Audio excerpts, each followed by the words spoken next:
Hello. Come right on in. You're at Father Fish. Nice to have you with us.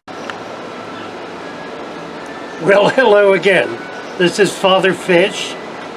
Today we're going to talk about Bettas, Siamese fighting fish. It's a fish that is so popular in the hobby. So many people buy these fish as their first fish.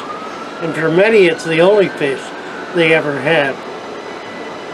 There are all kinds of issues with Siamese fighting fish. Frequently, these issues result in the death of the animal. So what we're going to do today is talk about how you can keep a Siamese fighting fish alive and happy and healthy for years. There are 5 elements to keeping a Siamese fighting fish. The first is the container. Now, I know there are people out there who believe that a Siamese fighting fish needs to be in a comfortably large container. 5-gallon, 10-gallon, 20-gallon tank. In truth, these are fish that live in ditches, in tiny little puddles in ditches. They never move very far from where they're born. If they travel 5 feet in their lifetime, that's really a lot. So they do not need a great deal of space. And the reality, of course, is that because of their finnage, they really cannot swim very well. They move around a little bit, but they pretty well stay in a very small area. So a bowl about a 1 quart or a 1 gallon, I really prefer 1 gallon bowls, is perfectly appropriate. And it allows you to set it in a nice location in your home. It is important that they be kept warm. They don't like to be cold. So keep it in a warm spot. I've known people to set them on coffee cup heaters. That seems to work pretty well, although it has a tendency to overheat. You don't want to get it much above 85, but 80 to 85 is really a perfect temperature. So a bowl, preferably something clear that you can see through, in a location where you'll be able to watch him and observe him on a regular basis all day long. They're active, busy little animals that will give you a great deal of enjoyment. The second element is water. Now, you can go to a local shop and they may have a gallon or a few gallons of Betta water, and that's fine. You can use that. It'll probably cost you a great deal more than if you bought drinking water from your local supermarket, but it's fine. It probably has a little bit of salt in it and may even have a small amount of chemical to prevent the growth of bacteria. Drinking water, however, is really the key. You need water with minerals in it. The minerals are going to hold the pH stable, and that's the critical component of being able to keep a fish happy and healthy in a very small environment. You need to keep the pH as close to 8.0 as you can get it.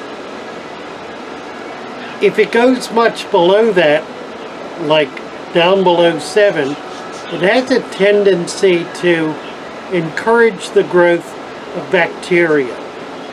And bettas are uniquely sensitive to bacteria.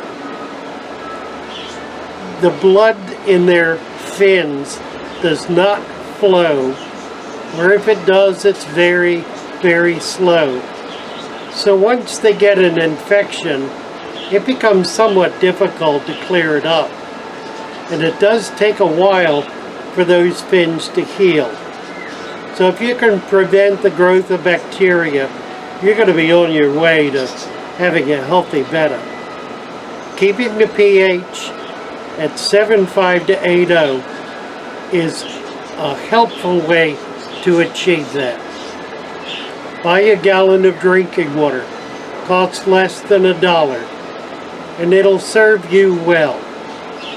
You won't need to do a water change until the water becomes cloudy, if it ever does.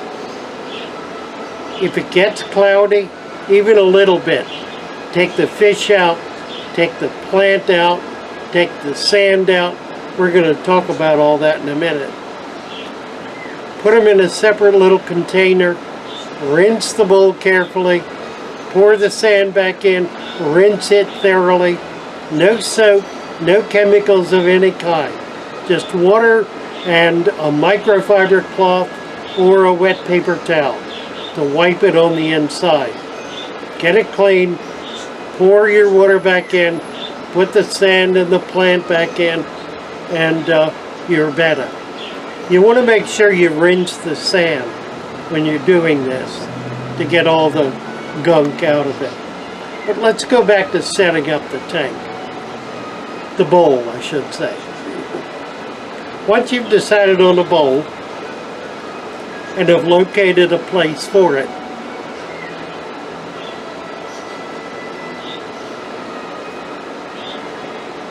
you need about a ½ pound of sand. Silica sand. Now, I sell a colored sand that's used in sand painting. If you've seen, it's a craft item. The color in those colored sands is color fast. It will not dissolve in the water. So it's safe to use that sand. The only issue with it is that it is very fine.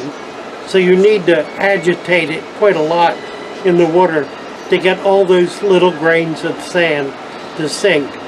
Otherwise, you'll have sand floating on the top for a few days or a week or whatever. Eventually it'll sink, and it doesn't cause any trouble for the betta. But keep in mind that it's important to get that sand painting sand sunk in the bottom. About an inch of sand in the bottom is adequate.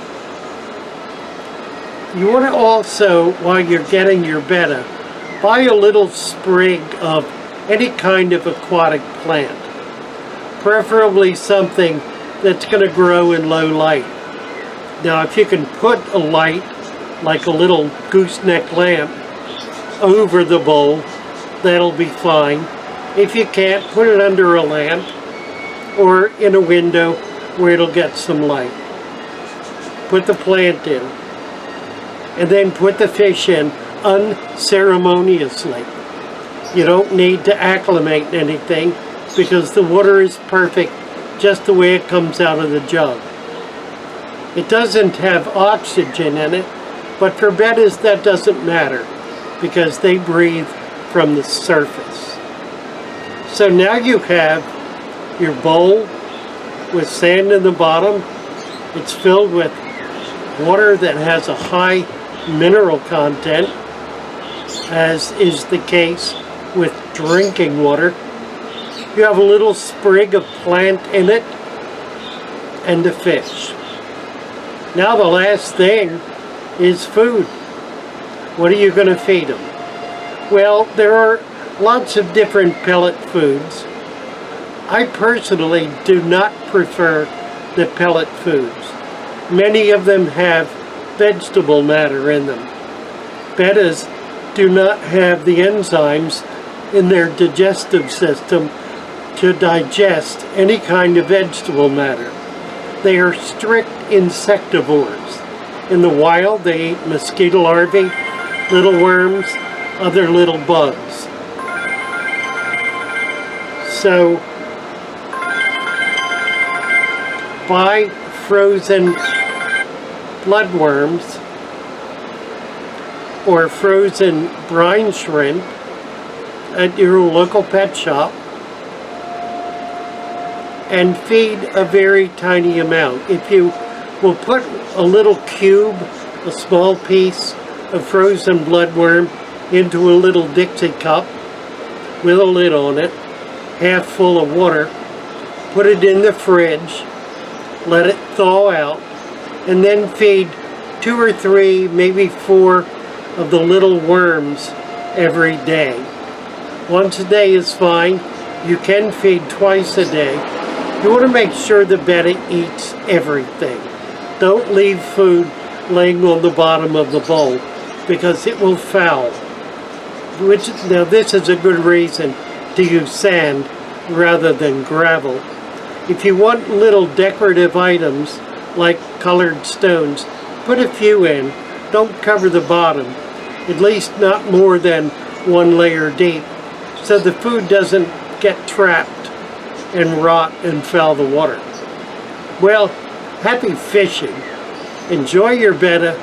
He'll be a good friend and healthy and happy and love you if you keep him well for many years to come.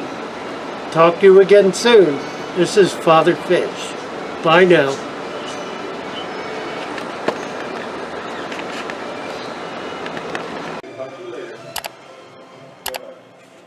Well, I hope you found something you've never seen before. Have a great day. Nice having you with us. Come on back.